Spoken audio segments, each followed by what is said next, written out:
BJP. Ernakulam north ജില്ലാ president MA. ബ്രഹ്മരാജിന്റെ മകൻ വാഹന കൊട്ടേഷൻ കേസിൽ അറസ്റ്റിൽ. തിരിച്ചടവ് മുടങ്ങിയപ്പോൾ ഫിനാൻസ് കമ്പനി പിടിച്ചെടുത്ത് വിറ്റ ജീപ്പ് തട്ടിക്കൊണ്ടുപോയെന്ന കേസിലാണ് നടപടി. ബ്രഹ്മരാജിന്റെ മകൻ അഭിജിത്ത് അടക്കം 5 പേരെയാണ് ഇടുക്കി നെടുങ്കണ്ടം പോലീസ് അറസ്റ്റ് ചെയ്തത്. രാഹുൽ വിജയൻ വിശദാംശങ്ങളുമായി ഇപ്പോൾ ഇടുക്കിയിൽ നിന്ന് ചേരുന്നുണ്ട്. രാഹുൽ, വിവരങ്ങൾ എന്തൊക്കെയാണ്? ഉന്മേഷ്, കഴിഞ്ഞ ചൊവ്വാഴ്ചയാണ് ഈ അഭിജിത്തിനെ ഉൾപ്പെടെ 5 പേരെ നെടുങ്കണ്ടം പോലീസ് അറസ്റ്റ് ചെയ്യുന്നത്.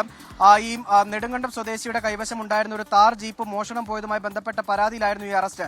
മുത്തൂറ്റ് ഫിനാൻസ് ഈ ലോൺ അടയ്ക്കാത്തതിന്റെ പേരിൽ ജപ്തി ചെയ്ത ഒരു വാഹനം ലേലം ചെയ്ത് ഈ നെടുങ്കണ്ടം സ്വദേശിക്ക് വിറ്റതായിരുന്നു. എന്നാൽ ഇതിന്റെ ആദ്യത്തെ ഉടമസ്ഥൻ ഇതുമായി ബന്ധപ്പെട്ട രേഖകൾ, അതായത് RC-യിലെ പേര് മാറുന്ന ഉൾപ്പെടെയുള്ള കാര്യങ്ങൾ ചെയ്ത് നൽകിയിരുന്നില്ല. ഇതിന്റെ അടിസ്ഥാനത്തിൽ അങ്ങനെ ചില പ്രശ്നങ്ങൾ നിലനിൽക്കുന്നുണ്ടായിരുന്നു. ഇതിനിടെയാണ് ആദ്യ RC ഓണർ തന്നെയായിട്ടുള്ള ജോയ്മോൻ എന്ന് പറയുന്ന കൊല്ലം സ്വദേശി നൽകിയ കൊട്ടേഷനിൽ ഈ അഭിജിത്ത് ഉൾപ്പെട്ട 5 പേർ ഈ മോഷ്ടിച്ച് ഈ വാഹനവുമായി ഇടുക്കി ജില്ലയിൽ നിന്ന് കടന്നത്. പിന്നീട് ഈ വാഹനത്തിന്റെ GPS ട്രാക്ക് നോക്കിയതിനു ശേഷം എറണാകുളത്ത് നിന്ന് ചൊവ്വാഴ്ച പിടികൂടുകയായിരുന്നു എന്നുള്ളതാണ് ഏറ്റവും പ്രധാനപ്പെട്ട കാര്യം. ആദ്യഘട്ടത്തിൽ ഈ 5 പേർ അറസ്റ്റിൽ എന്നുള്ളതായിരുന്നു പുറത്തു വന്നിരുന്ന വിവരം. പിന്നീടാണ് ഇത് എറണാകുളം BJP നോർത്ത് ജില്ലാ പ്രസിഡന്റിന്റെ മകനാണ് ഈ അഭിജിത്ത് എന്നുള്ള കാര്യം മനസ്സിലായത്. ഈ അഭിജിത്ത് ഒരു നിയമ വിദ്യാർത്ഥി കൂടിയാണ് എന്നുള്ളത് വളരെ പ്രധാനപ്പെട്ട കാര്യമാണ്. എന്തായാലും ഈ അഭിജിത്ത് ഉൾപ്പെട്ട 5 പേർ നിലവിൽ ഈ കേസിൽ റിമാൻഡിലാണ്.